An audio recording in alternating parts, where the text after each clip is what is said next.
ഓർക്കുക, ഞാൻ ആദ്യം പറഞ്ഞില്ലേ, 1000 പേജിലെ ആദ്യത്തെ വരികൾ മാത്രം പഠിച്ചിട്ട് ഈ ട്രേഡിങ്ങിലേക്ക് വരരുത്. എന്താണ് ഈ ആദ്യത്തെ വരികൾ എന്ന് പറയുന്നത്? ആദ്യത്തെ വരികൾ എന്ന് പറയുന്നത്, നിങ്ങൾ ഓർക്കുക, നിങ്ങൾ എടുക്കുന്ന ഒരു ട്രേഡിൽ ഏറ്റവും ചുരുങ്ങിയ ഒരു ക്യാപിറ്റലിൽ ഏറ്റവും കൂടുതൽ ബെനിഫിറ്റ് നിങ്ങൾക്ക് കിട്ടും എന്ന് പറയുന്നതാണ് ആദ്യത്തെ വരി. ആ ആദ്യത്തെ വരി വളരെ മനോഹരമാണ്, വായിക്കാൻ വളരെ മനോഹരമാണ്.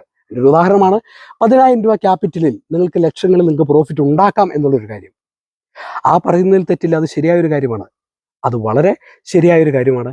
ആദ്യത്തെ വരിയിൽ ഉൾപ്പെട്ട ആ ഒരു കാര്യത്തിൽ വിശ്വസിച്ചുകൊണ്ട് ട്രേഡ് തുടങ്ങിക്കഴിഞ്ഞാൽ അത് നിങ്ങളെ നഷ്ടത്തിലേക്ക് കൊണ്ടുവന്നെത്തിക്കും, മനസ്സിലാക്കിക്കൊള്ളുക.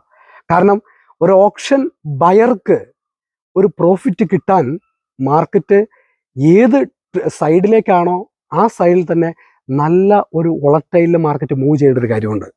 കാരണം നിങ്ങൾ ഒരു കോൾ ഓപ്ഷൻ മേടിക്കുകയാണെങ്കിൽ ഓർക്കുക, മാർക്കറ്റ് വളരെ നന്നായി ഒരു